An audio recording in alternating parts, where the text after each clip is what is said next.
Alhamdulillah wassalatu wassalamu ala rasulillah Muhammadin abdillah wa ala alihi wa sahbihi wa man wala. Rabbi shrah li sadri wa yassir li amri wahlul 'uqdatam min lisani yafqahu qawli wa saddid lisani wahdi qalbi bihaqqi nabiyyika sayyidina Muhammadin sallallahu alaihi wasallam. Subhanaka la ilma lana illa ma 'allamtana innaka antal alimul hakim. Amma ba'd.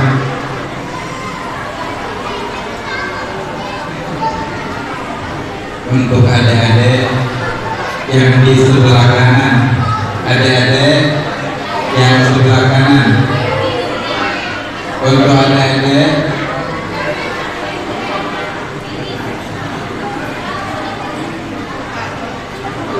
dia harap dia terlebih dahulu habis selesai drama baru disambung obrolannya.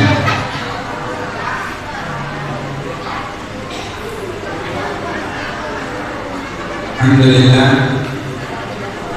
di malam hari ini Allah Ta'ala berikan kita kesempatan untuk hadir berkumpul bersama di masjid yang kita cintai ini dalam rangka memperingati peristiwa besar yang syarat dengan makna, hikmah, ilmu, baik dalam syariat begitu juga akidah, yang oleh ulama peristiwa ini di setiap tahunnya diperingati. Di setiap tahunnya diperingati. Fungsinya untuk menumbuhkan keimanan bagi yang belum tumbuh, menguatkan keimanan yang telah ada, meningkatkan ketakwaan yang telah ada, sehingga kita tidak hanya setiap tahunnya akan tetapi setiap harinya menjadi manusia yang kualitasnya selalu unggul dan maju di dalam kehidupan duniawi dan juga ukhrawi. Jadi ada pemahaman dari golongan Wahabi yang mereka itu berpahaman bahwasanya segala sesuatu yang tidak dilakukan di zaman Nabi Muhammad, yang tidak dilakukan oleh para sahabat, maka hukumnya haram untuk dilakukan. Mereka menganggap itu adalah mengada-ngada di dalam syariat. Maka mereka tidak hanya ustadznya, orang-orang yang ikut mengkaji, ikut hadir di kajian mereka, hafal satu hadis saja udah sukses dan udah berani untuk menyalahkan siapapun dengan hadis kullu bid'atin dhalalah, kullu muhdatsin bid'ah, wa kullu bid'atin dhalalah, wa kullu dhalalatin finnar. Dengan hadis ini, segala sesuatu yang baru, maksudnya yang tidak dilakukan oleh Nabi dan para sahabat, itu bid'ah, dan setiap bid'ah itu sesat, dan setiap sesat itu di dalam api neraka. Ini pemahaman mereka. Dan mereka menutup diri untuk menerima masukan pemahaman dari golongan yang lain. Ini udah final katanya. Sedangkan Imam Nawawi itu banyak menulis kitab, baik di dalam fikih, di dalam hadis. Dalam hadis termasuk kitab yang terkenal adalah Riyadhus Shalihin, kayaknya nama masjid kita ya. Riyadhus Shalihin itu kitab hadis yang hadisnya isinya adalah pembahasan tasawuf sebenarnya, makanya banyak dikaji di majelis sana. Dan beliau ada syarah untuk Sahih Muslim. Nah, di dalam Sahih Muslim ada hadis yang sahih, yang di dalam Sahih Muslim itu hadis sahih semua ya. Nabi bersabda, "Man sanna fil Islami sunnatan hasanatan falahu ajruha wa ajru man amila biha min ghairi an yanqusa min ujurihi." Barang siapa yang membuat contoh yang baik, maka dia akan mendapatkan pahalanya dan pahala orang yang melakukannya tanpa dikurangi dari pahala orang yang melakukan contoh yang diajarkan kepada orang tersebut. Imam Nawawi di dalam syarahnya menjelaskan, ini hadis mentaksis keumuman hadis yang mengatakan setiap bid'ah itu pasti dhalalah, setiap yang baru itu pasti sesat. Karena Nabi mengatakan barang siapa yang memberikan contoh, berarti contoh itu belum ada oleh Nabi kan? Belum dibuat oleh Nabi, belum dibuat oleh para sahabat. Cuma contoh ini tidak keluar dari jalur syariat, maka dia akan mendapat pahalanya dan pahala orang yang melakukannya sampai hari kiamat. Atas dasar itu Sayyidina Umar bin Khattab menghimpun para sahabat di bulan Ramadan 1 bulan penuh untuk mengerjakan sholat tarawih sebanyak 20 rakaat. Ada yang tahu nggak kira-kira Nabi itu sholat tarawih sama sahabat berapa kali? Kalau Nabi sholat sendirian setiap hari, cuma sama sahabat seumur hidup cuma 3 malam. Jadi Nabi sholat berjamaah, sholat tarawih sama sahabat cuma 3 malam dan itu pun 8 rakaat. Nabi wafat, Sayyidina Abu Bakar As-Siddiq diangkat menjadi khalifah. Gak ada sholat tarawih di malam-malam bulan Ramadan seperti di zaman Nabi. Cuma para sahabat sholat tarawih sendiri-sendiri. Wafat Sayyidina Abu Bakar As-Siddiq digantikan Sayyidina Umar bin Khattab. Di tahun-tahun pertama beliau juga tidak mengadakan. Di beberapa tahun setelah itu baru beliau himpun para sahabat dan beliau adakan sholat tarawih 1 bulan penuh. Gak ada di zaman Nabi. Beliau adakan. Apa komentar para sahabat pada saat itu? Maka sahabat berkomentar, nikmatul bid'ah hadhihi, sebaik-baiknya bid'ah adalah ini. Jadi bid'ah itu bukan hukum syar'i, bukan suatu hukum di dalam agama. Hukum syar'i itu ada 5: wajib, sunnah, makruh, haram, mubah. Itu bid'ah tak termasuk dari bid'ah adalah sesuatu yang baru. Makanya kata Imam Syafi'i, ada bid'ah dhalalah, ada bid'ah hasanah. Ada bid'ah yang dhalalah yang sesat, ada bid'ah yang baik. Karena bid'ah sendiri adalah sesuatu yang baru, nggak ada terkait hukum. Begitu pemahamannya. Nah, dari ucapan para sahabat itu mereka membagi sebaik-baiknya bid'ah ini ya, berarti mereka paham hadisnya Nabi itu bukan setiap bid'ah itu dhalalah dan bid'ah itu nggak terkait hukum gitu. Kenapa 20 rakaat? Karena memang Nabi setelah sholat 8 rakaat sama sahabat masuk ke dalam kamarnya, beliau lanjut 12 rakaat. Makanya 20 rakaat itu dapat hadisnya dari istri-istrinya Nabi, yang mereka melihat Nabi itu sholat 20 rakaat setiap malam bulan Ramadan. Ini contoh kecil. Nah kemudian kenapa harus diperingatin di tanggal 27 Rajab peristiwa Isra dan Mi'raj? Jadi perlu diketahui, para ulama itu nggak sepakat dalam penetapan tanggal kapan terjadinya Isra dan Mi'rajnya Nabi Muhammad sallallahu alaihi wasallam. Ada yang mengatakan bulannya, ada yang mengatakan di bulan Rajab, ada yang mengatakan di bulan Ramadan, ada yang mengatakan di bulan Syawal, ada yang mengatakan di bulan Dzulhijjah, ada yang mengatakan di bulan Rabiul Awal, ada yang mengatakan di bulan Rabiul Tsani. Adapun harinya, ada yang mengatakan malam Senin, ada yang mengatakan malam Jumat, ada yang mengatakan malam Sabtu. Adapun tahunnya, ada yang mengatakan tahun kelima setelah kenabian, setelah Nabi diangkat menjadi Nabi. Ada yang mengatakan 10 tahun setelah kenabian, ada yang mengatakan 11 tahun, ada yang mengatakan 12 tahun. Jadi nggak ada yang sepakat.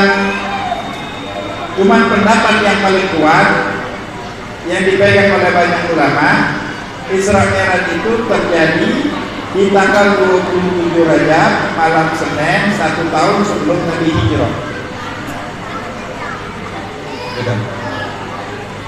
Nah mereka menjadi hujjah lagi, kan tahun nggak disepakatin, kenapa harus diperingati di tanggal 27 Rajab? Maka kita katakan ini adalah peristiwa yang syarat dari awal kita katakan penuh dengan hikmah, penuh dengan ilmu. Maka kalau setiap hari pun diperingatkan, nggak ada masalah, itu pelajaran dalam agama.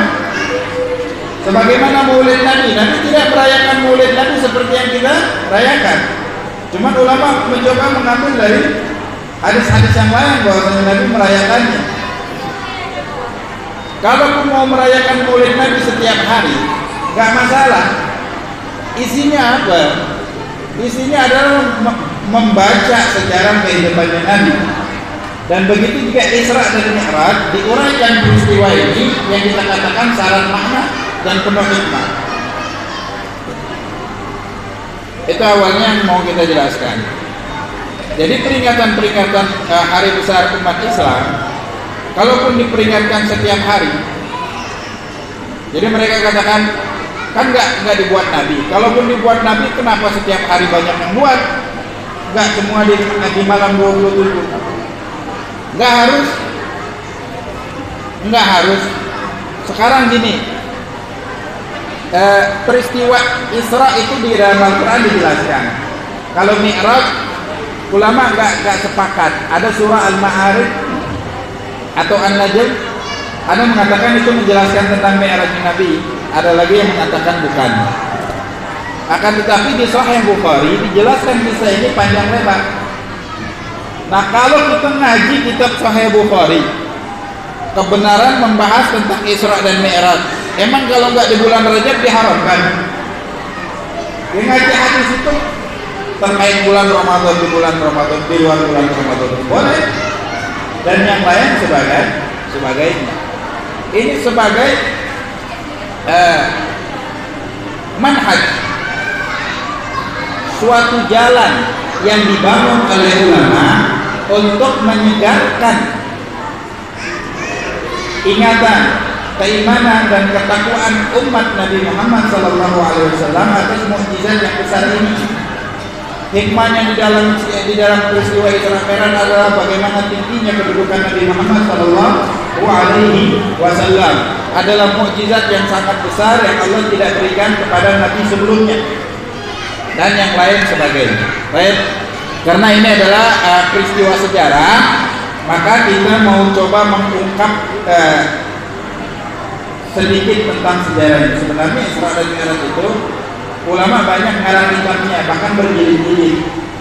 Jadi kalau kita mau selesaikan dalam satu malam nggak habis. Cuman kita mau ungkap secara singkat, pastinya nggak komplit kalau singkat itu cuma rangkuman. Akan tetapi kita mencoba mengambil poin-poin yang penting. Jadi sejarahnya bakal kita jelaskan terlebih dahulu, baru hikmahnya ya mungkin di dalam penjelasannya hikmahnya langsung kita jelaskan. Jadi ketika Nabi itu diangkat menjadi Nabi di kota Mekah, nah Nabi ini sangat bertolak belakang. Ajaran yang Nabi bawa sangat bertolak belakang dengan ajaran yang dianut oleh nenek moyang orang Quraisy. Nabi itu menyerukan kepada tauhid. Jadi selama 13 tahun di kota Mekah belum ada syariat, kebanyakan masih akidah. Menyadarkan umat bahwasanya Tuhan itu satu, nggak ada Tuhan selain Allah. Jadi masyarakat Quraisy itu mengakui Allah sebagai Tuhan. Akan tetapi mereka berpikir, nggak mungkin Allah ini di dalam menjalankan tugasnya, di dalam menjalankan kinerjanya di muka bumi ini kerja sendirian. Jadi Allah ini butuh yang membantu. Yang membantu ini Tuhan-Tuhan kecil yang mereka buat dari tangan mereka sendiri menjadi patung dan mereka sembah. Berhala. Jadi berhala itu ada terbuat dari batu, ada terbuat dari makanan, ada berupa gambar dan lukisan, macam-macam lah. Jadi patung-patung ini yang menunjang kinerjanya Allah di muka bumi di dalam pemikiran mereka yang sempit. Jadi mereka meyakini Allah itu Tuhan ya. Jadi kalau apapun hajatnya mereka minta ke patung ini menyampaikan ke Allah. Itu yang disebut musyrik, menyekutukan Allah dengan selain Allah. Jadi mendapatkan penolakan yang begitu luar biasa. Nabi dicaci maki, Nabi difitnah, bahkan Nabi disakiti secara fisik dan keluarganya. Tidak sedikit juga sahabat yang disiksa, bahkan ada yang meninggal dalam keadaan syahid. Syahid yang pertama kali meninggal di dalam Islam adalah seorang perempuan, namanya Ummul Ammar bin Yazid, budaknya Abu Lahab. Dia dibunuh, ayahnya pun suaminya pun dibunuh. Jadi suami istri. Pertama kali meninggal adalah ibunya. Puncaknya ketika 3 tahun Nabi dan para sahabat ini diembargo. Nabi dan kaum muslimin dipisahkan, sepakat kaum Quraisy untuk mengisolasi mereka di Syekh Abi Thalib. Gak boleh ada yang berhubungan sama mereka, gak boleh jual beli. Jadi memang diputuskan segala sesuatu. Jadi 3 tahun ini termasuk masa tersulit di dalam periode Mekah. Keluar dari Syekh Abi Thalib 2 orang yang sangat berjasa di dalam kehidupan Nabi. Yang pertama adalah pamannya yang merawat Nabi dari Nabi usia remaja, Abu Thalib. Yang kedua adalah istrinya tercinta yang senantiasa selalu menemani Nabi dalam perjalanan dakwahnya dan menginfakkan hartanya juga untuk menunjang dakwahnya Nabi Muhammad SAW. Keluar dari Syekh Abi Thalib mereka dalam keadaan sakit dan tidak lama mereka meninggal. Di tengah himpitan dan desakan dari masyarakat Quraisy untuk memberangus ajaran Nabi, Nabi kehilangan 2 orang yang sangat berjasa, yang sangat kuat untuk menopang dakwahnya Nabi. Nabi dan para sahabat semakin lemah pada saat itu, dan sisi manusiawinya Nabi merasakan kesedihan yang begitu sangat. Dalam momen inilah Allah mau menunjukkan tanda-tanda kebesarannya dengan mengisrakan dan memi'rajkan Nabi Muhammad SAW. Jadi Isra dan Mi'raj adalah 2 peristiwa yang terjadi di waktu yang berdekatan. Ada yang mengatakan terjadi dalam 1 malam. Cuma yang pertama terjadi dalam 1 malam. Ada yang mengatakan ini terjadi berkali-kali. Ada yang mengatakan ini terjadi, Mi'raj itu terjadi di dalam mimpi. Kalau Isra terjadi dalam kehidupan nyata dan yang lain sebagainya. Jadi pendapat banyak. Yang sering kita dengar itu adalah pendapat yang paling kuat yang disepakati oleh ulama. Jadi Isra itu bahasa Arabnya adalah perjalanan di malam hari. Kalau Mi'raj itu artinya naik. Jadi Isra itu perjalanan buminya Nabi, Mi'raj itu perjalanan luar angkasa. Makanya Isra wal Mi'raj. Wal itu artinya dan, peristiwa Isra dan Mi'raj. Makanya kita singkat jadi Isra Mi'raj.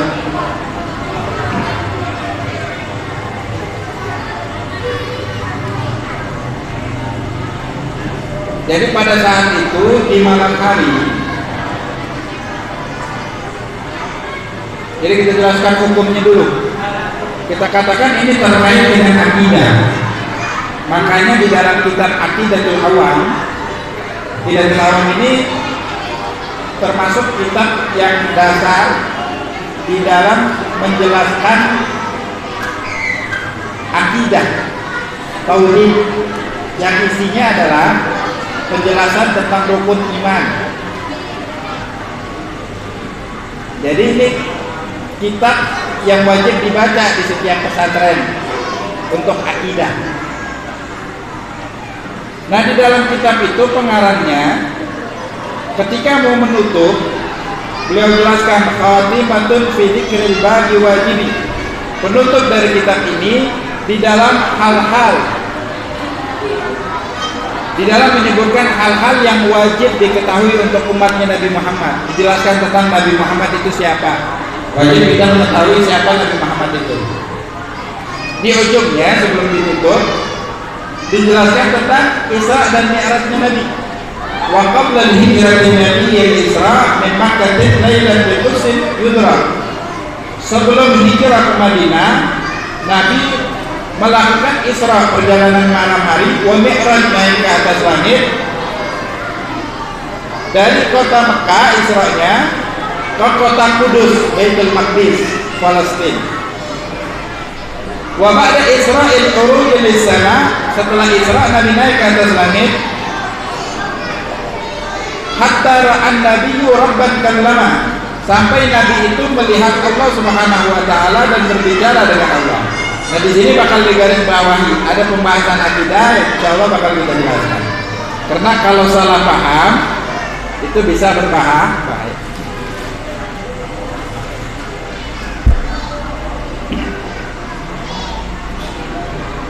Sampai bait-bait yang selanjutnya. Maka di dalam caranya Syekh Nawawi Al-Bantani menjelaskan, Imam Bajuri mengatakan orang yang tidak percaya atas peristiwa Isra yang pertama ya, perjalanan dari Makkah ke Baitul Maqdis, maka orang ini murtad secara spontan. Maka wajib diingatkan.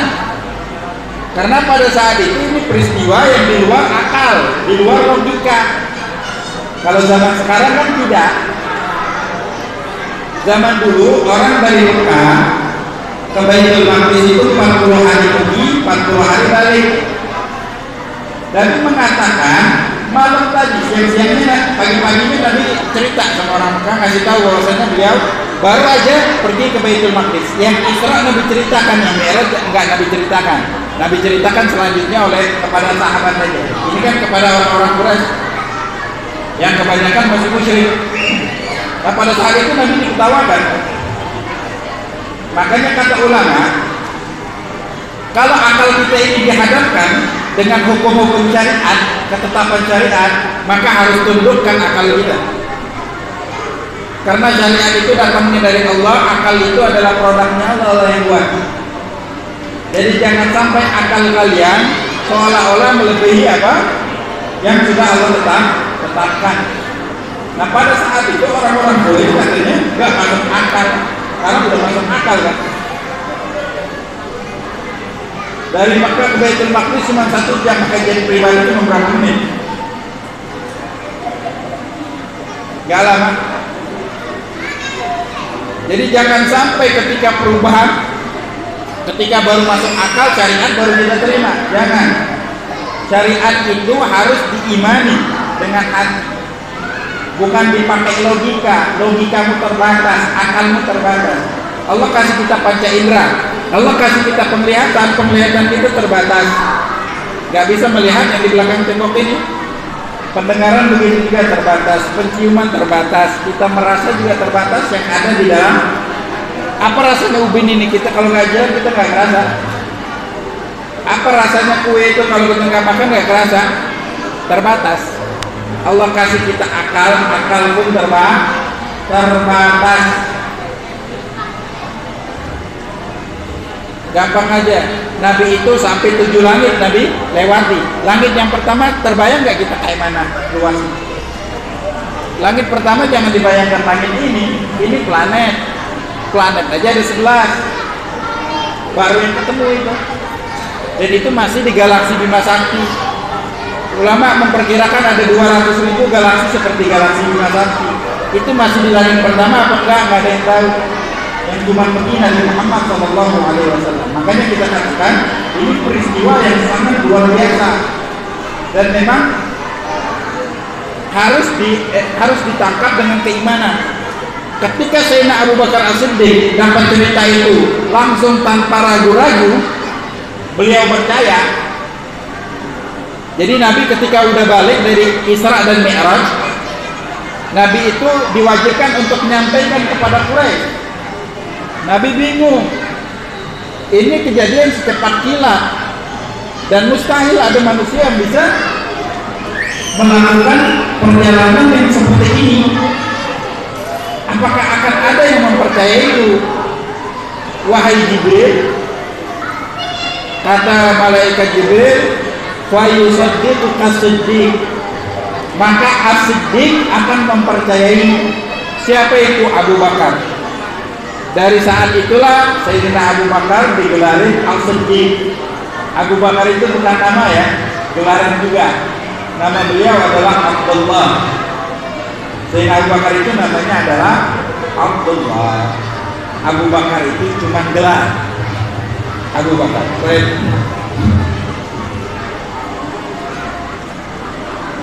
Jadi orang yang tidak mempercayai peristiwa Isra itu murtad.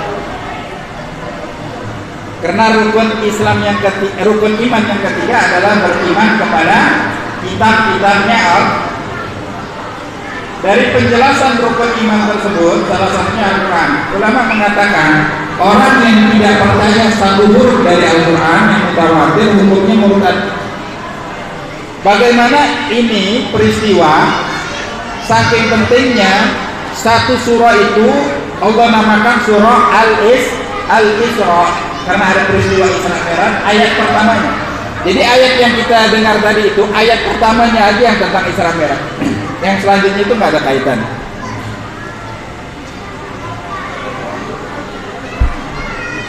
Subhanalladzi asra, Maha suci Allah, zat yang memperjalankan bi'abdihi, dengan hambanya. Jadi ulama ada yang silang pendapat. Ada yang mengatakan rohnya Nabi aja yang ikut Mi'raj itu, badannya enggak. Cuma ulama lain menolak karena di dalam Al-Quran disebut abdihi, dengan hambanya. Hamba itu manusia, kumpulan dari roh dan jasad, enggak mungkin roh aja. Lailan, Isra itu perjalanan di malam hari. Lailan itu artinya malam. Kok double? Kalau kalimat double itu namanya ya tambahan ya, fadlah. Dalam Al-Quran nggak boleh karena dalam balaghah kalimat yang berulang-ulang itu yang nggak ada maknanya nggak bagus. Sedangkan Al-Quran itu balaghahnya paling kuat. Makanya disebut mukjizat yang paling besar untuk Nabi Muhammad itu adalah Al-Quran. Karena orang Quraisy itu melihat susunan Al-Quran, susunan bahasanya, tatanan bahasanya yang begitu tinggi, mereka kagum sebenarnya. Sebenarnya kagum, cuman karena dengki, iri hati, jadi nggak mau, sulit untuk membuka hati menerima ajaran yang baru. Lailan itu kata ulama takkid, penguat. Artinya tidak sepanjang malam, sebagian malam. Ada yang mengatakan 3 jam lamanya, ada yang mengatakan 4 jam. Cuman ada riwayat hadis Nabi ketika kembali dari Isra Mi'raj, tempat tidurnya Nabi itu masih panas, masih hangat. Kita nih duduk 1 jam 2 jam, ketika kita bangkit pegang tempat tidur kita agak hangat ya. Pegangin, tungguin kira-kira berapa lama gak akan dingin. Ya kira-kira 15 menit 20 menit. Jadi Nabi peristiwa yang kita ceritakan 1 jam 2 jam aja nggak habis, nyeritakannya gitu. Belum lagi perjalanannya. Itu cuma Nabi tempuh dalam 15 menit dan 20 menit. Nggak masuk akal di akal ini. Cuman kalau yang menjalankannya itu yang mengatakan innama min amrihi idza arada syai'an an yaqula lahu kun wa yakun, enggak mustahil karena Allah yang memperjalankan. Subhanalladzi asra, maksudnya Allah yang memperjalankan hamba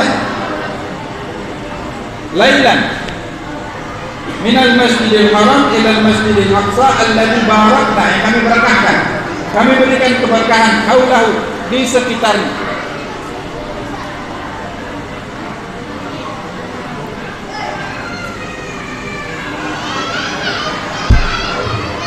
Sampai untuk menunjukkan ayat-ayat tanda-tanda kebesaran kami.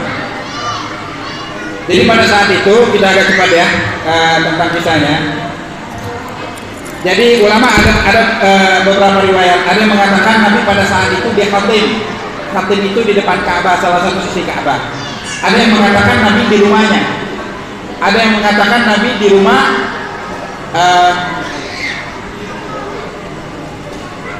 Ummu Hani itu saudara Ali bin Abi Thalib, sepupunya Nabi, anaknya Abu Thalib. Ada yang mengatakan Nabi di Syekh Abi Thalib.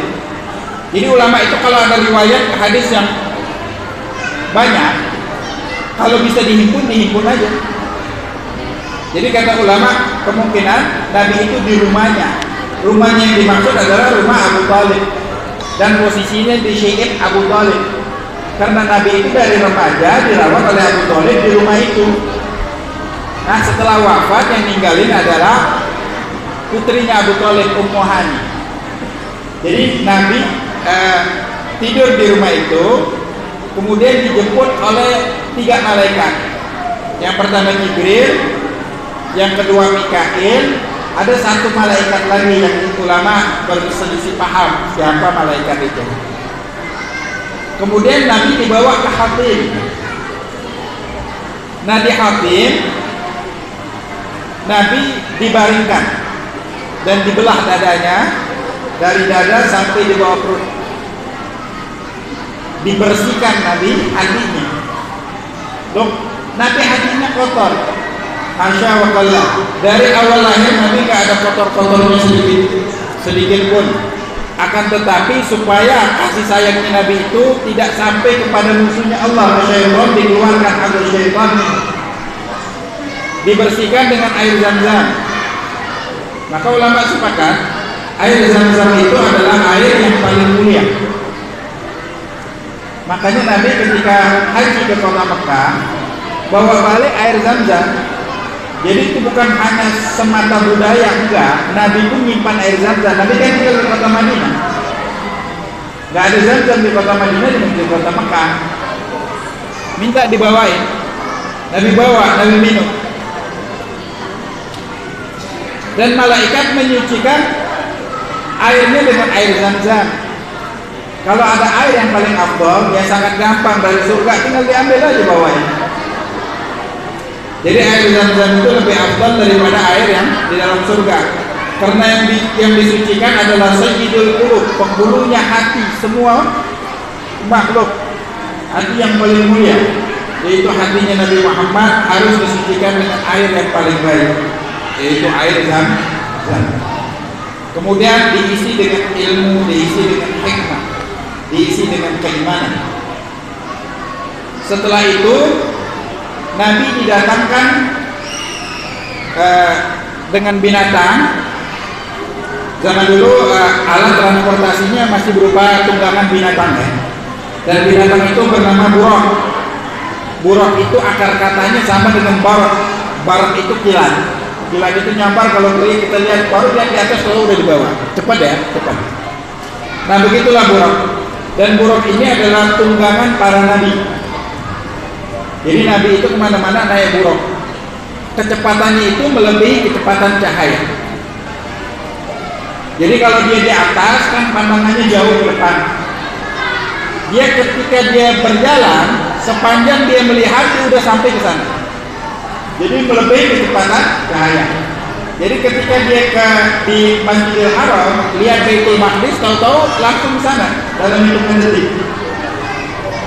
Saking cepatnya buraq tersebut. Nah, buraq itu yang tingginya lebih tinggi dari keledai, lebih pendek dari bighal. Bighal itu hayawan perkawinan silang antara kuda dan keledai, anaknya bighal. Ya, dia lebih pendek dari kuda, cuma lebih tinggi dari keledai. Setinggi itu. Dan mempunyai bentuk yang sangat unik lah. Kemudian ketika mau dinaikin, baru dipegang oleh Nabi Muhammad, dia menghindar. Kata Jibril, kenapa engkau tidak mau dipegang oleh Muhammad? Apakah engkau tidak tahu? Tidak ada satu orang pun yang naik di punggungmu lebih mulia daripada Muhammad Rasulullah SAW. Pada saat itu gemetar ketakutan, langsung nunduk dia dan keluar keringatnya buraq, saking takutnya. Ada riwayat yang mengatakan beliau itu menghindar. Ditanya Jibril, kenapa? Karena orang ini baru megang patung. Ditanya Nabi Jibril, apakah benar kau baru megang berhala? Benar, aku tadi melewati patung-patung yang disembah oleh umatku. Aku katakan kepada patung itu, orang yang menyembahmu adalah orang yang bersesat. Di sini, jadi ada yang mengatakan makhluk yang paling mulia itu adalah malaikat Jibril, sebagian kecil. Cuman ulama tauhid sepakat yang paling mulia adalah Nabi Muhammad SAW. Karena pada saat ini, di momen ini, kemuliaan itu dilihatkan. Nabi naik ke atas buraq, malaikat Jibril dan malaikat Mikail yang megangin talinya. Jadi zaman dulu raja dan yang lain naik di atas kendaraan yang megangin anak buahnya.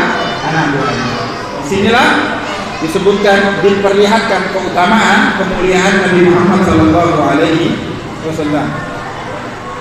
Kemudian singkat cerita, Nabi awal ketika jalan melintas di kota Madinah, Nabi diperintahkan turun dan sholat 2 rakaat oleh malaikat Jibril. Ketika setelah sholat lanjut berjalan, Nabi dikasih tahu oleh malaikat Jibril, tahukah kau sholat di mana tadi? Kata malaikat Jibril, kau sholat di Thaibah. Itu adalah Madinah yang kau akan hijrah pulang ke tempat tersebut. Kemudian Nabi dilanjutkan perjalanan ketika melintas di Bukit Tursina, di mana Nabi Musa pertama kali dapat wahyu di situ, diperintahkan untuk turun dan sholat 2 rakaat. Setelah itu dijelaskan bahwasanya Nabi Musa, kau sholat di tempat Nabi Musa menerima wahyu. Makanya dari hadis ini ada suatu ulama mengambil dalil bahwasanya di tempat-tempat orang yang soleh disunahkan kita sholat 2 rakaat. Lanjut perjalanan di Baitul Laham, di tempat di mana Nabi Isa lahir, kami diperintahkan juga untuk sholat 2 rakaat karena Nabi Isa lahir di tempat tersebut. Oke, nah di sepanjang perjalanan Nabi itu dibukakan alamul misal, alam perumpamaan. Jadi yang melihat cuma Nabi aja, yang lain enggak. Maka di dalam burda itu wa min ulumihi ilmal lawhi wal qalami, dari ilmu yang Nabi miliki, Nabi mengetahui sesuatu yang ditulis di Lauhil Mahfuz. Kalau kita tahu di Lauhil Mahfuz, kita tahu nih orang mati kapan, nih orang besok bakal kena apa. Jadi Nabi sering dalam hadisnya bakal datang suatu zaman begini dan begitu. Nabi udah lihat zaman itu. Jadi udah diperlihatkan di hadapan Nabi. Bakal datang suatu zaman begini dan begitu. Bakal datang suatu zaman begini dan begitu. Jadi ya. Salah satu istinbat ulama dalam hadis Nabi, falyakummukum aqra'ukum bi kitabillah. Maka hendaklah yang menjadi imam kalian itu adalah aqra'ukum bi kitabillah. Sebagian ulama mentafsirkan orang yang paling banyak hafalan Al-Qur'an. Cuma ulama yang lain mentafsirkan, dan itu ulama Imam Imam Syafi'i, adalah orang yang paling paham tentang sholat, orang yang alim tentang sholat. Ini suatu isyarat karena Nabi datang ke Baitul Maqdis, Nabi diminta menjadi imam mengimami para nabi yang terdahulu, dihidupkan kembali oleh Allah. Isyarat di suatu hari akan banyak orang yang pandai membaca Al-Quran, cuma ilmu tentang sholatnya nggak paham. Jadi imam itu kalau dia lupa tahiyat awal udah naik ke atas nggak boleh balik lagi. Kalau dia balik lagi, diteriakin subhanallah subhanallah, balik lagi. Kalau dia tahu hukumnya batal sholatnya. Kalau batal sholatnya makmum nggak boleh ikutin imam ini lagi, dia harus niat mubarakah. Itu contoh kecil dan sering terjadi. Kalau ini nggak tahu imamnya, ya gimana kita tahu? Banyak hal lagi yang terjadi. Cuman apakah menjadi imam harus mengetahui hal tersebut? Enggak. Jadi menjadi imam sholat itu nggak harus syarat khusus. Bukan imam masjid ya, imam di rumah juga. Kalau suami istri sholat, ada syarat khusus? Enggak. Syarat jadi imam itu sholatnya sah saja. Kemudian di situ Nabi melihat beberapa kejadian. Di antaranya Nabi melihat ada orang yang baru nanam tanaman langsung dipanen. Sudah dipanen, tumbuh lagi, panen lagi, tumbuh lagi, begitu seterusnya. Kata Nabi, Malaikat Jibril menjelaskan ini adalah perumpamaan dari umatmu yang hobi menginfakkan hartanya di jalannya Allah. Jadi Allah lipat gandakan itu pahala sedekahnya di jalan Allah, artinya ikhlas, bukan berharap yang lain, hanya mengharapkan keridhaan Allah. Setiap dia bangkas tumbuh lagi, maka dilipat gandakan sampai 700 kali pahala. Kemudian jalan lagi, Nabi melihat ada orang yang meraung-raung. Ada segerombolan orang yang meraung-raung menjerit kelaparan. Akhirnya mereka makan dari tumbuhan yang berduri, yang rasanya pahit, dan batu-batu yang berpijar dari batu api neraka. Kata Malaikat Jibril, ini adalah perumpamaan daripada umatmu. Mereka enggan untuk mengeluarkan hartanya di jalan Allah, enggak mau zakat. Zakat pun salah sasaran karena enggak pernah belajar tentang zakat. Zakatnya dikasih ke masjid, zakatnya dikasih ke anak yatim, zakatnya dikasih ke ulama, ke ustaz, padahal dia tidak berhak menerimanya. Pembagian tentang harta, baik pembagian hak orang yang berhak menerima zakat sama pembagian harta waris, pembagian ghanimah, Allah langsung bagi di dalam Al-Quran supaya nggak terjadi ijtihad dan silang pendapat oleh ulama. Karena dalam Quran wa hubbal mal hubban jamma, cinta kepada harta dan kecintaan yang sama. Jadi anak yatim itu kalau ada yang masih nafkahin dia dan cukup, gak berhak. Kalau nggak cukup, ya ibunya aja yang masih ada, dia yang berhak atas nama fakir miskin, bukan atas nama janda. Ustadz kalau dia fakir dan miskin berhak dengan atas nama fakir dan miskin. Kalau fisabilillah, nggak ada tafsirannya, itu ngawur. Tafsirannya itu adalah orang yang angkat senjata, yang berperang di jalannya Allah. Nggak ada lagi perang sekarang. Zaman Nabi masih ada. Orang yang jihad di jalan Allah itu berbulan-bulan. Anak istrinya siapa yang nanggung? Dibiayain dari harta zakat. Bukan ustaz dan guru ngaji dan yang lain sebagainya. Selanjutnya, jadi penting kita ini belajar ilmu agama ya. Karena Nabi juga mengatakan bada ad-dinu ghariban wa sayaudu ghariban kama bada. Agama ini dimulai dalam keadaan asing. Orang Mekah itu ketika menerima agama ini asing kan. Konsep Tuhan itu cuma satu, nggak masuk dalam pikiran mereka, apalagi syariat-syariat yang datang yang tidak mereka kenal dan akan kembali menjadi asing. Maka kata Nabi, "Fatuba lil ghuraba." Maka beruntunglah orang-orang yang asing pada saat itu. Sahabat tanya, siapa orang asing pada saat itu? Man ahya ma amatan nasu min sunnati. Orang yang menghidupkan kembali sesuatu yang telah dimatikan oleh umat manusia daripada syariatku. Apa? Dari hal-hal yang dasar udah banyak yang mati tanpa kita sadari. Oke? Apa hal-hal yang dasar? Sholat. Karena salah satu yang diambil yang terbesar oleh-olehnya dari Isra dan Mi'raj adalah sholat kan.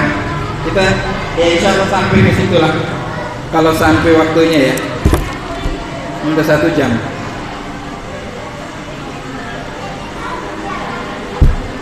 Jadi ada hadis yang derajatnya hasan, innar rajula la yusalli 60 salatan fala tuqbal lahu salatan wahidah la'allahu yutimmu ruku' wa la yutimmu sujud wa la'allahu yutimmu sujud wa la yutimmu ruku' atau kama kata Nabi sallallahu alaihi wasallam. Kata Nabi, ada seseorang dia sholat selama 60 tahun, satu sholat pun nggak ada yang sah. Jadi sholat ini ntar kita akan dihisab di hari kiamat, akan ditanya semua yang kita lakukan dari kita balik sampai kita mati, akan kita bertanggung jawab. Yang pertama kali ditanya adalah sholat. Kalau sholatnya semua hisabnya bagus, yang lain itu bakal diringankan oleh Allah. Cuman kalau sholatnya nggak beres, yang belakangnya sama nggak beres. Jadi Nabi kabarkan, ntar di hari kiamat udah dibuka kan Nabi kisah itu. Ada orang yang dia ini 60 tahun nggak pernah ninggalin sholat sekalipun, cuma nggak dianggap sholatnya. Jadi tertulis, nggak tertulis satu pun oleh malaikat. Jadi divonis nggak pernah sholat, pasti masuk neraka pasti. Jadi dia dengan orang yang nggak sholat sama. Nabi jelaskan, dia ini rukuknya benar, sujudnya aja nggak benar. Jadi dari sekian rukun sholat itu satu aja yang salah dia laksanakan. Nah gimana kalau dalam pelaksanaan rukun semua salah? Kenapa? Satu, kita itu nggak hobi belajar agama. Bahkan Nabi sandingkan orang yang sukses itu di dunia dan akhirat dengan orang yang paham agama. Man yuridillahu bihi khairan yufaqihuhu fid din. Orang yang Allah inginkan kebaikan di dalam dirinya, maka akan Allah pahamkan akan perkara agama. Man yuridud dunya fa alaihi bil ilm. Barang siapa yang menginginkan kesuksesan dunia, maka dia harus tahu ilmunya. Wa man yuridul akhirata fa alaihi bil ilm. Dunia sementara, kita di akhirat bakal selamanya abadi gitu. Gak ada kehidupan lagi setelah kiamat kecuali kehidupan akhirat dan gak akan mati. Yang di surga, yang di neraka. Barang siapa ingin kebahagiaan hidup akhirat, maka harus dengan ilmu. Wa man aradahuma fa alaihi bil ilm. Barang siapa yang menginginkan kebahagiaan di keduanya, maka dia harus mencari ilmu. Oke. Sedikit kita bahas tentang sholat. Sholat itu, jadi setiap kita melaksanakan ibadah itu kan ada tuntunannya, ada teorinya. Kalau teorinya itu semuanya dipenuhi, dilaksanakan dengan baik dan benar, maka hukumnya sah. Kalau itu hukumnya wajib, maka gugur kewajibannya. Kalau ada salah di dalam pelaksanaannya, maka terkategori tidak sah. Kalau tidak sah berarti dia seperti tidak melaksanakan hal tersebut. Maka jangan heran orang yang tiap tahun zakat tahu-tahu nggak kehitung dari dia nggak pernah zakat. Puasa gitu juga, sholat gitu juga. Kenapa? Karena dia ketika melaksanakan itu nggak pernah belajar teorinya. Belajar waktu dia kecil yang masih asal-asalan. Sampai sekarang yang asal-asalan itu dia lakukan. Zakat tanya aja sama orang yang asal-asal jawabnya. Jadi begitu aja dia lakukan. Jadi melaksanakan agama secara asal-asalan. Ya kadang-kadang belajarnya dengan ustadz-ustadzan, akhirnya dia menjadikan surga-surgaan. Jadi masuk surganya bukan surga beneran, surga-surgaan. Nggak ke surga dia. Di akhirat itu 2 tempat aja. Kalau nggak surga ya nama. Jadi gimana? Beneran? Oke.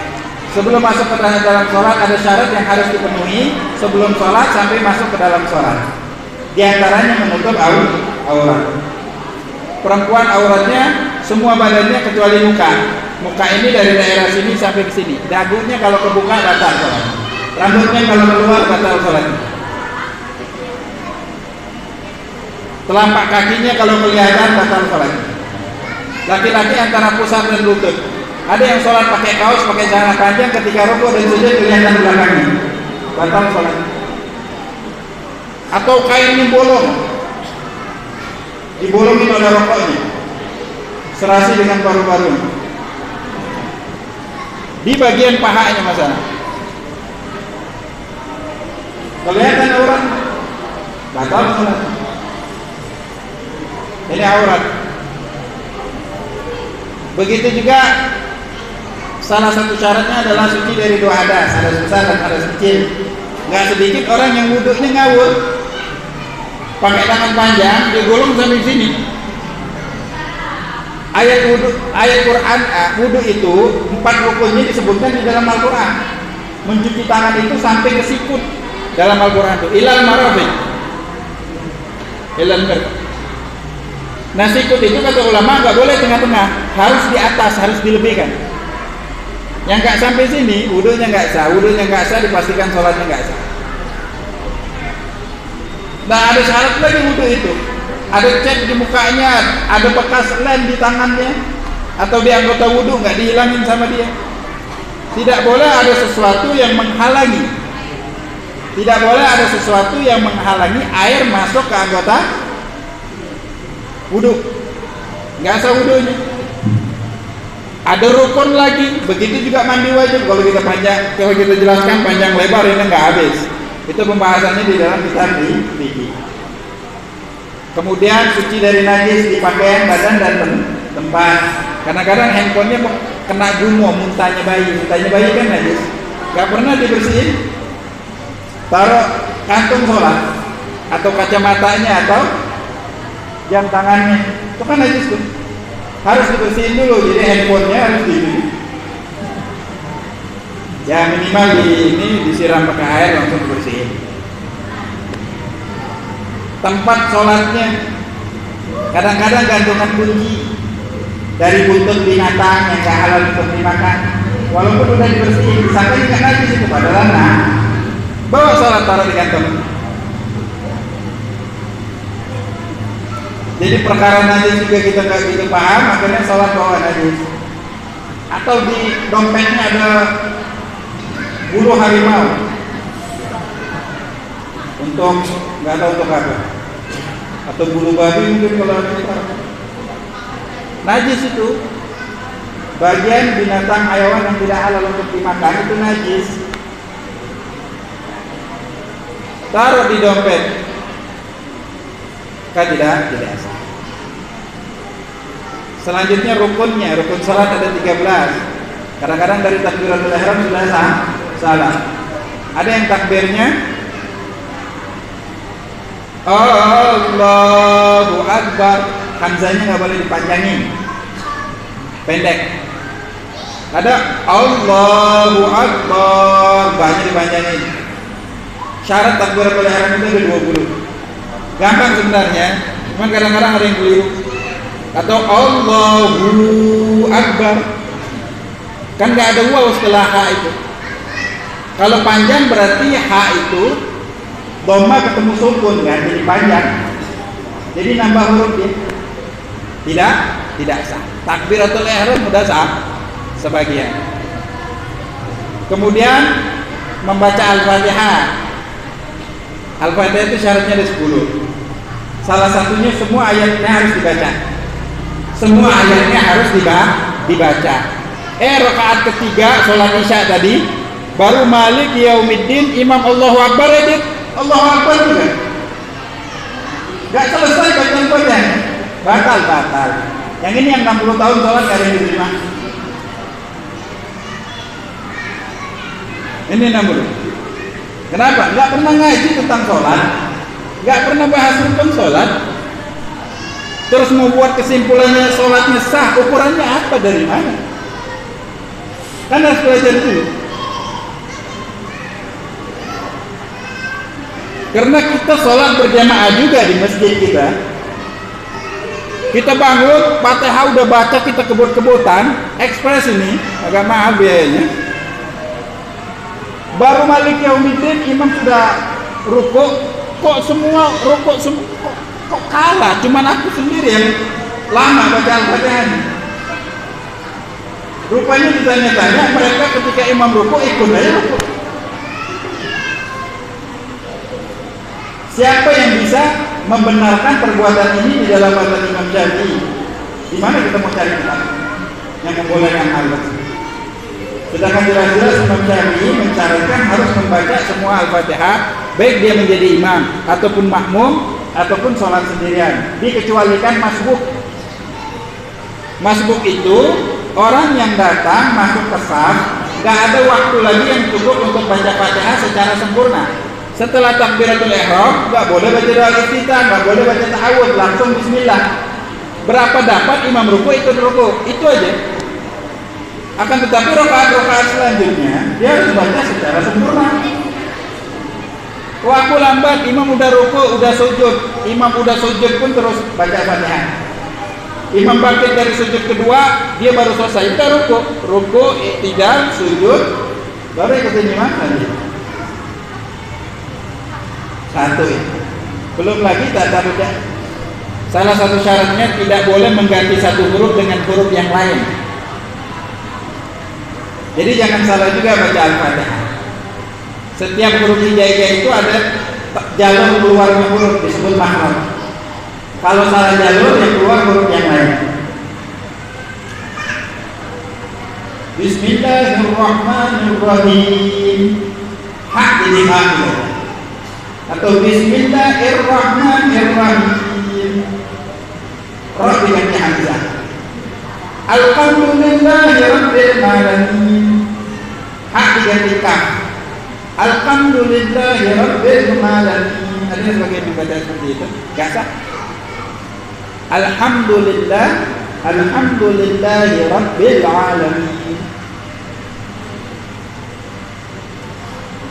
Kemudian shad kadang diganti dengan sin. Ihdinas siratal mustaqim. Siratal ladzina an'am. Nah, kalau sama urutnya enggak sah itu. Atau siratal ladzina an'am, enggak sah. Yang awal hamzah, yang kedua ain. Hamzah itu ada ain ada cepokannya. Kalau semua datar, siratal ladzina an'am, itu enggak sah. Kalau kita dapat imamnya kayak gitu, harus niat mufaroqah, kita nggak boleh ngikutin sholat itu, karena imamnya nggak ada sholat itu, salah. Yang paling banyak siratal ladzina an'amta alaihim, siratal ladzi pakai desis ya. Za itu nggak ada di dalam Al-Fatihah, yang ada za. Siratal ladzina an'amta alaihim. Jadi kalau di tempat tahfidz Quran, yang anak-anak yang ngaji di pondok pesantren tahfidz Quran, Al-Fatihah itu kalau nggak lulus nggak boleh dia ngaji itu yang lain. Jadi harus benar Al-Fatihahnya, karena apa? Rukun di dalam sholat. Al-Quran yang wajib di setiap sholat cuma Al-Fatihah. Jadi kalau kita sholat apapun, mau wajib mau sunnah, kita bacanya Al-Fatihah aja dan benar, itu sah sholat, walaupun nggak baca ayat yang lain. Cuman kalau ayat yang lain benar, Al-Fatihahnya nggak benar, nggak sah. Kemudian Nabi juga pernah memerintahkan sahabat untuk mengulangi sholatnya sampai 3 kali. Ketiga kali dia nanya, ya Rasulullah, ajarkan aku sholat. Jadi di dalam kisah itu dia cuma salahnya nggak tumanina aja. Model Allahu Akbar, Allahu liman hamidah, Allahu Akbar, Allahu Akbar, Allahu Akbar. Nggak ada jeda. Tumanina itu jeda seukuran subhanallah. Jadi minimal Allahu Akbar, subhanallah. Kamu ucapin nggak apa-apa, cuman diam dulu seukuran subhanallah. Sami Allahu liman hamidah, diam semua. Jadi ada sholat versi cepat yang sah, ada sholat versi cepat yang tidak sah. Tumanina ada mengatakan rukun, ada mengatakan syarat di dalam rukun-rukunnya sholat. 4 rukun di dalam sholat. Kemudian sujud. Sujud itu kita nggak boleh sujud di atas barang yang kita pakai di dalam sholat. termasuk ini syal. Kalau ada laki-laki sholat pakai syal, dia sujud di atas syalnya, nggak sah sujudnya. Yang seringnya perempuan, mayoritas perempuan Indonesia pakai mukenanya itu yang putus ya, bukan yang model gamis yang langsung. Jadi ada mukenanya, ada sarungnya. Ketika dia sujud, dia lebarkan mukenanya, sholat di atas mukena, sujud di atas mukena. Ini yang 60 tahun sholat nggak diterima ini. Kenapa? Sholat nggak pakai teori lagi, pakai teori sendiri aja. Alias sholat asal-asal, nggak sah itu. Sama, makanya kalau sholat pecinya diginiin, nggak dulu ngaji kita. Karena kalau pakai peci yang gini, sebenarnya tempat sujud itu sepanjang ini dahi, sedikit aja kena nggak apa-apa. Cuman kalau yang pakai peci yang tebal ini, kalau sudah kayak gini, dia kadang tekannya di peci aja, dahinya nggak kena. Dahi nggak kena, nggak sah sholatnya. Karena nggak sah sujudnya, nggak sah sholatnya. Ini yang tadi kita katakan, agama Islam itu dimulai dalam keadaan asing, akan kembali menjadi asing. Orang yang sholat pun asing dengan sholatnya, atau sholatnya asing dengannya orang. Kok aku dikerjakan seperti ini? Jadi kalau ibadah itu diterima atau tidak diterima, jawabannya hanya Allah yang tahu. Cuman kalau ditanya sah nggak sholatmu, harus tahu ukurannya apa. Karena sholat itu nggak boleh bikin versi masing-masing. Ada rukun dan syarat yang harus dipenuhi sampai dia itu menjadi sah. Iktidal itu kembali dari ruku, kembali ke tempat sebelum ruku. Jadi harus berdiri tegak. Ada orang yang belum sampai berdiri tegak, dia udah sujud. Sami Allahu liman hamidah, Allahu akbar. Belum balik tegak begini. Jadi nggak ada iktidal, pulang rukun nggak sah sholat. Susah banget sholat itu. Ya kalau nggak belajar itu susah. Kalau belajar gampang aja belajar. Nggak susah. Yang paling parahnya, sholat itu kan ngadep kiblat. Ngadep kiblat itu dengan dada ini dari awal sampai akhir. Kadang-kadang detik-detik akhir sholatnya mau sah, semua udah bagus, tinggal salam. Salam itu kan rukun qauli. Assalamualaikum, nggak noleh-noleh pun nggak apa-apa. Noleh itu sunnah. Cuman yang sunnah itu noleh itu kepala. Ini dadanya noleh. Dadanya noleh. Akhirnya dadanya berpaling dari kiblat, batal di detik-detik akhir sholat itu mau selesai. Kecuali dia sudah assalamualaikum. Salam itu yang pertama aja yang rukun. Assalamualaikum baru berpaling dari kiblat. Nggak apa-apa. Sah sholat. Cuman kalau assalam keluar dari kiblat, batal sholat. Yang noleh itu cuma kepala aja. Assalamualaikum warahmatullah. Assalamualaikum warahmatullah. Tangannya begini. Ini sampai salam selesai kita begini. Bukan setelah baca tahiyat diturunin, nggak sunnah juga diturunin. Biarin aja. Setelah salam baru usap muka. Ini yang kata Wahabi bid'ah. Jadi bukan assalamualaikum warahmatullah, assalamualaikum warahmatullah, apa buka tutup begitu. Kalau ditanya sumbernya dari mana, nggak tahu, dari alam gaib, alam salim. Itu kita sholat nggak ada tuntunannya, kita nggak tahu sumbernya dari mana.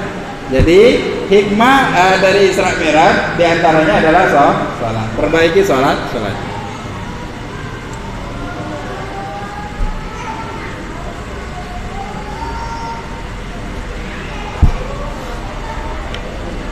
Kemudian Nabi melihat lagi orang yang berebutan makan daging yang busuk, lebih busuk 1000 kali lipat dari bangkai yang ada di dunia. Di sampingnya ada daging yang lezat, yang enak, yang harum, mereka nggak makan. Laki-laki dan perempuan. Kata malaikat Jibril, ini adalah perumpamaan dari umatmu di hari kiamat kelak, mereka disiksa. Ini adalah laki-laki dan perempuan, mereka punya pasangan halal, akan tetapi mereka selingkuh dan berzina dengan pasangan yang tidak halal. Itu siksaannya kan. Kemudian ada orang yang mencakar-cakar kukunya dibuat dari logam yang begitu tajam. Dia nggak bisa menghentikan tangannya untuk mencakar mukanya, hancur, pedih begitu luar biasa. Ini adalah orang yang suka menghina dan mencaci maki orang lain. Kisahnya di akhirat seperti itu. Kemudian ada orang yang menghantam kepalanya sendiri sampai hancur itu kepala, kemudian dibagusin lagi, kembali lagi dihantam lagi, begitu seterusnya. Ini adalah orang yang berat kepalanya untuk sholat, akhirnya dia nggak sholat. Khususnya sholat subuh, berat dia bangun untuk sholat subuh, dihantam kepalanya dengan dia sendiri. Ya. Kemudian ada orang yang ngangkat kayu itu udah nggak keangkat, dia terus tambah beban. Ini adalah orang-orang yang rakus, semua jabatan diempat. Karena dia nggak bisa melaksanakan semuanya supaya dapat duitnya lebih banyak. Siksanya dari dia. Kemudian ada orang yang memotong lisannya sendiri. Ini adalah perumpamaan ahli pidato, ahli orator, yang mereka itu perbuatannya tidak sesuai dengan apa yang dia ucapkan. Termasuk para dai, para penceramah, yang ucapannya itu tidak sesuai dengan tingkah lakunya. Ini akan mereka dapat di hari dia. Kemudian lagi melihat ada kerbau sapi yang keluar dari lubang semut. Ini adalah orang yang suka memprovokasi orang lain untuk membenci satu golongan, satu kaum atau satu orang. Dia membuat ucapan caci maki itu, ketika dia mau mengembalikannya lagi nggak bisa, mau narik lagi ucapan itu nggak bisa. Nah jadi kerbau itu mau balik lagi ke lubang semut itu nggak bisa. Itu perumpamaan.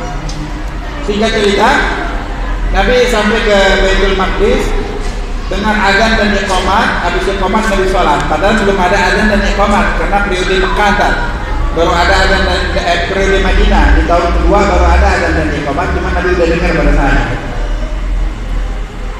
dan tahu bakal disyariatkan di kemudian hari. Nabi mengimamin para nabi dan rasul yang ada pada saat itu.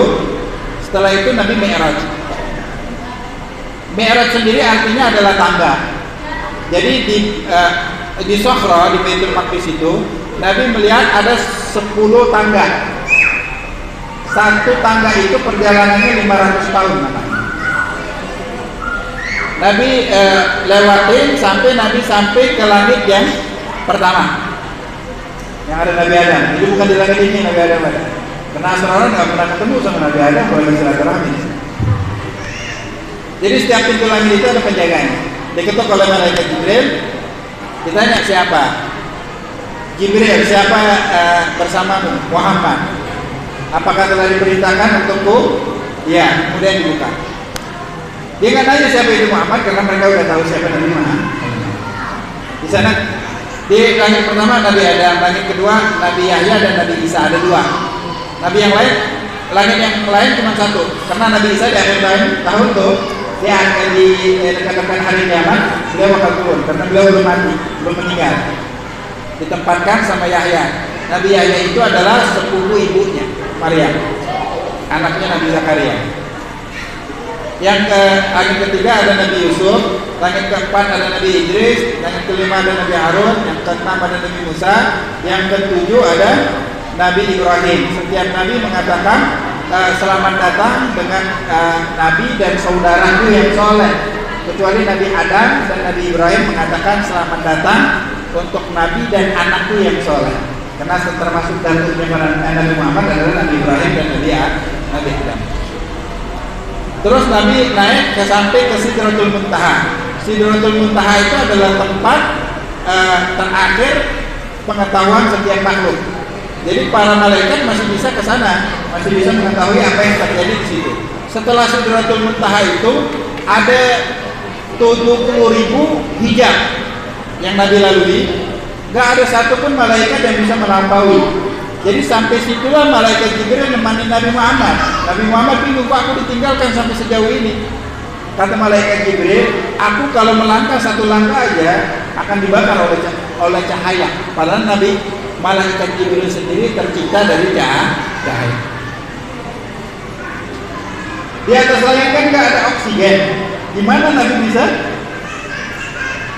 bisa melakukan rehla perjalanan luar angkasa? Sedangkan Nabi manusia. Oksigen Allah yang ciptakan. Ini yang melakukan perjalanan Allah yang melakukan. Gampang aja untuk kamu. Jangan berpikir sampai ke situ kita. Cuman ada jawabannya untuk ulama yang kita beberkan. Nah akhirnya sampailah Nabi itu di bawah arsy. Nabi sujud kepada Allah. Kemudian ada percakapan at-tahiyatul Nabi mengucapkan penghormatan at-tahiyatul mubarakatuh shalawatu thayyibatu lillah. Kemudian Allah mengucapkan assalamu alayka ayyuhan nabiyyu wa rahmatullahi wa barakatuh. Nabi tambahin assalamu alayna wa ala ibadillahi salihin. Malaikat yang mengangkat arsy pada saat itu mengucapkan asyhadu an la ilaha illallah wa asyhadu anna muhammadar rasulullah. Akhirnya dijadikan tahiyat. Poin yang terpenting di sini kita udah belajar sifat 20. Allah itu mukhalafatun lil hawa lil hawadith. Dan Allah itu bersikap mutakallim. Allah itu maha berbicara. Cuman Allah itu tidak sama seperti makhluk. Jadi jangan kita bayangkan dari percakapan itu seolah-olah percakapan makhluk dengan makhluk. Nabi yang ngomong dulu, Allah dengerin. Habis itu Allah jawab, Nabi dengerin. Itu adalah percakapan makhluk dengan makhluk. Bukan seperti itu. Jangan dibayangkan Nabi di bawah, Allah di atas. Allah itu sifatnya qiyamu binafsihi, berdiri sendiri. Jadi tempat ini, alam semesta, sebelum Allah ciptakan nggak ada. Jadi sebelum Allah ciptakan alam semesta, nggak ada atas, nggak ada bawah, nggak ada kiri, nggak ada kanan, nggak ada aras juga.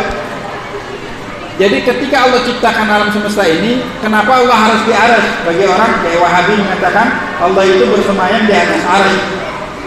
Kata Imam Ghazali, beliau melontarkan pertanyaan kepada kaum seperti ini. Dari zaman dulu udah ada ini perselisihan. Kata Imam Ghazali mengatakan, kenapa Allah harus di aras?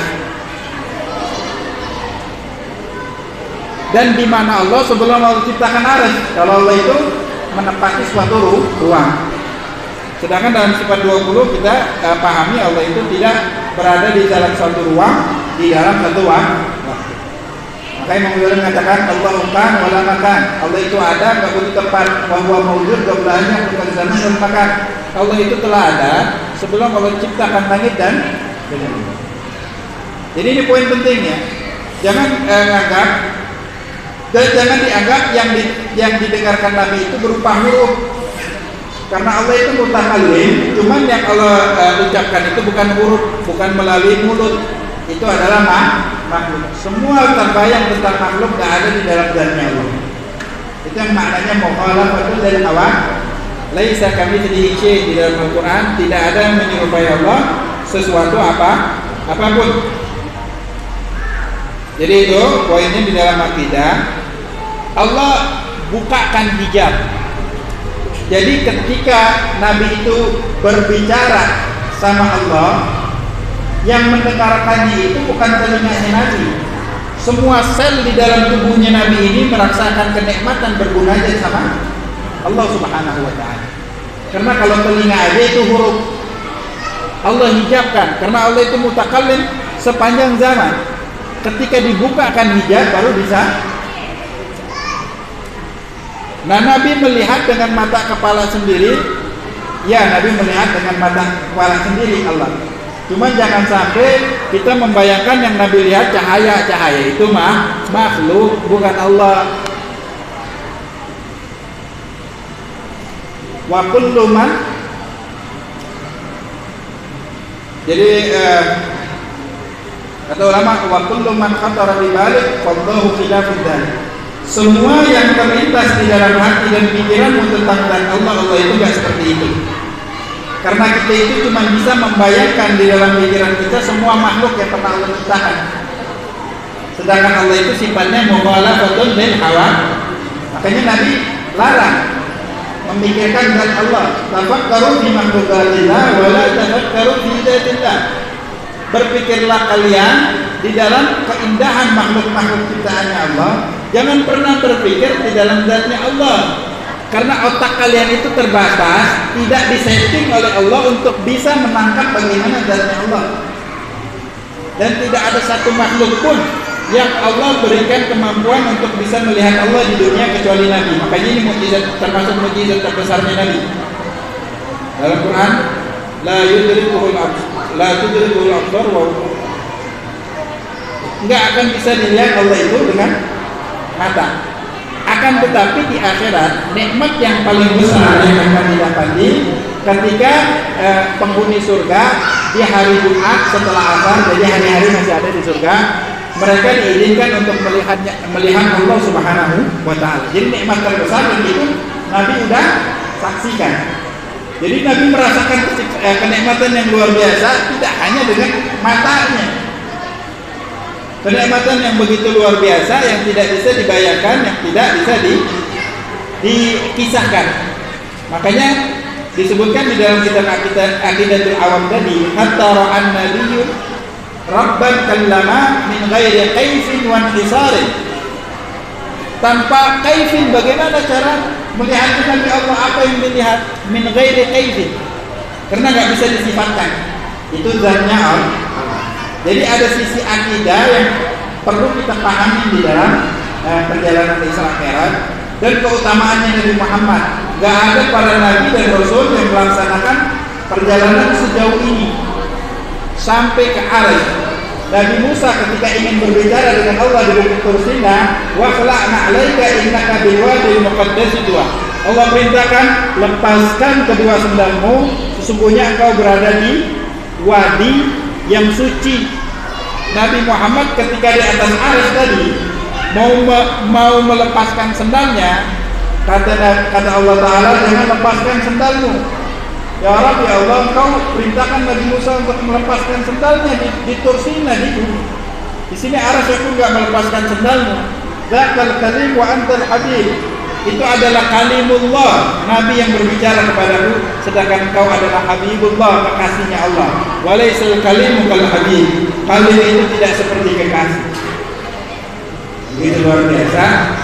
Dan mengingatkan lagi kepada kita bahwasanya kedudukan sholat di dalam Islam itu begitu tinggi. Itu hadisnya, as-salat imaduddin, wa man aqamaha faqad aqamaddin, wa man tarakaha faqad hadamaddin. Sholat itu adalah tiang agama. Yang mendirikan sholat di dalam hatinya, di dalam dirinya, di dalam rumah tangganya, sholat yang benar tadi ya, yang sesuai syarat dan rukun, itu yang disebut inna sholata tanha 'anil fahsya'i wal munkar. Itulah sholat yang ketiga daripada perbuatan keji dan sholat yang sah, bukan sholat yang versi asal-asalan yang 60 tahun nggak ada ekspres, nggak ada nabi.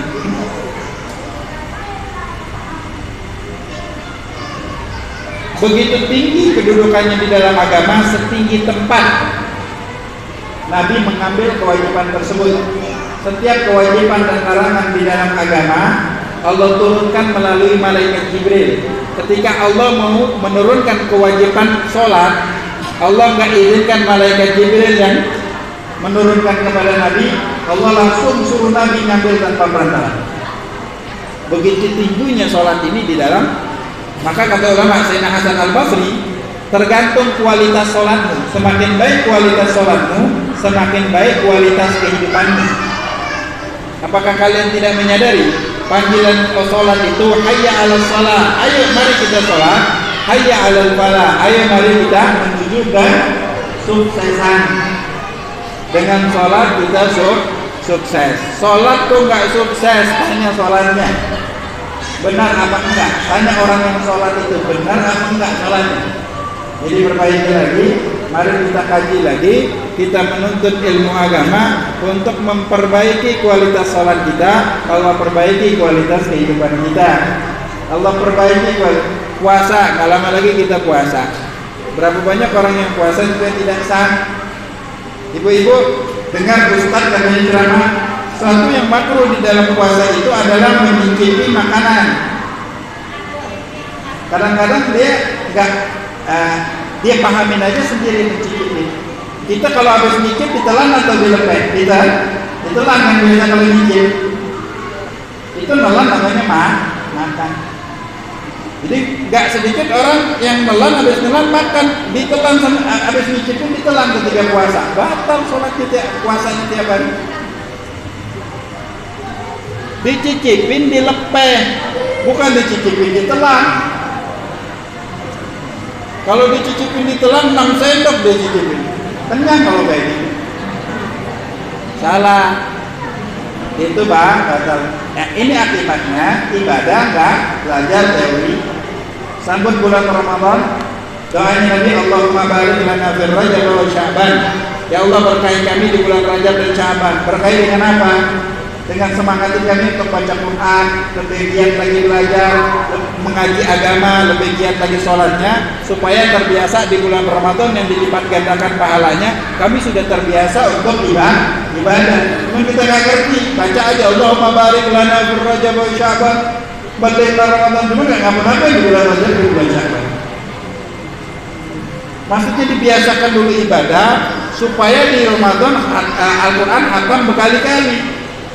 Ini nggak ada yang nambah, nggak berkah jadi kita di bulan Rajab, di bulan Sya'ban. Itu maksudnya. Jadi menyambut bulan Ramadan, pelajarin ilmu tentang puasa. Banyak yang nggak beres puasanya.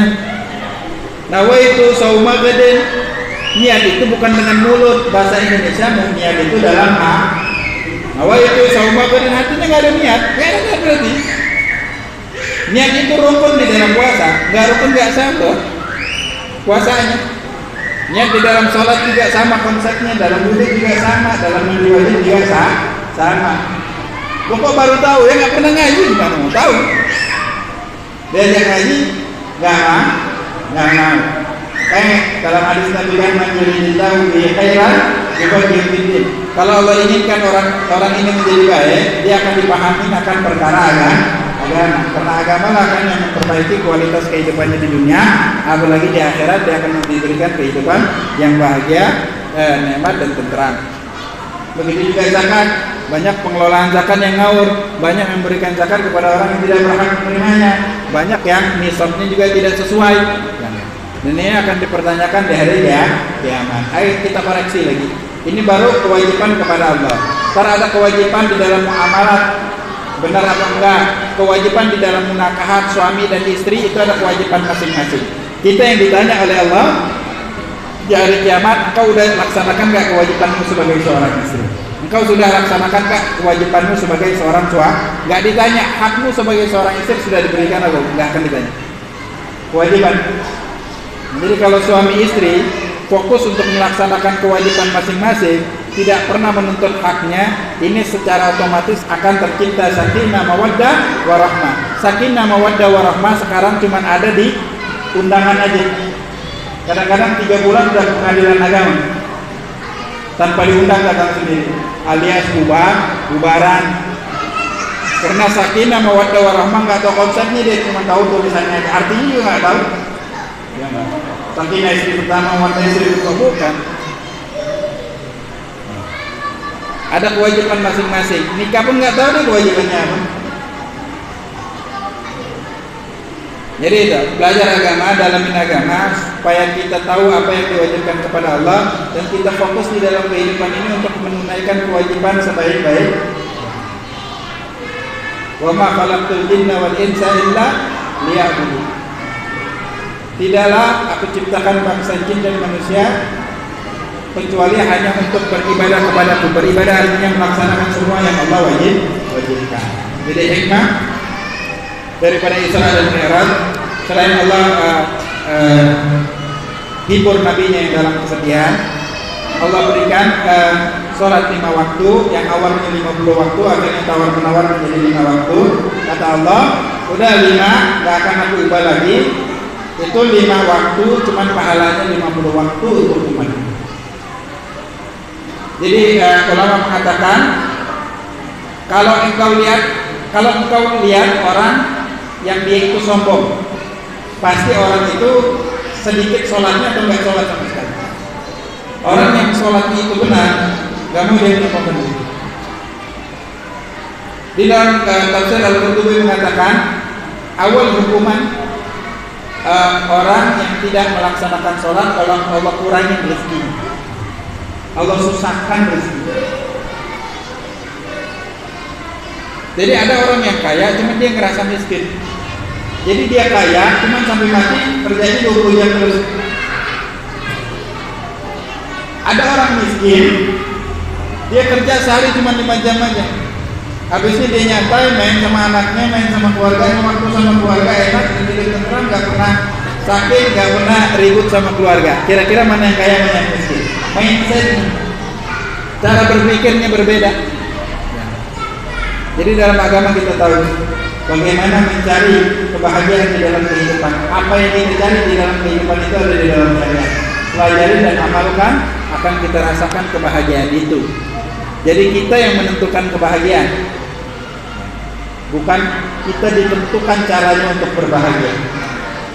Ada orang capek sampai tua dia pengen kaya, gak kaya-kaya, jadi hidupnya susah terus karena ngerasa gak kaya kan. Jangan pikir orang yang sudah kita lihat kaya di dunia merasa kaya, dia masih merasa miskin. Kata Nabi, kalau umat manusia dikasih satu wadi, satu lembah isinya emas semua, diminta 2.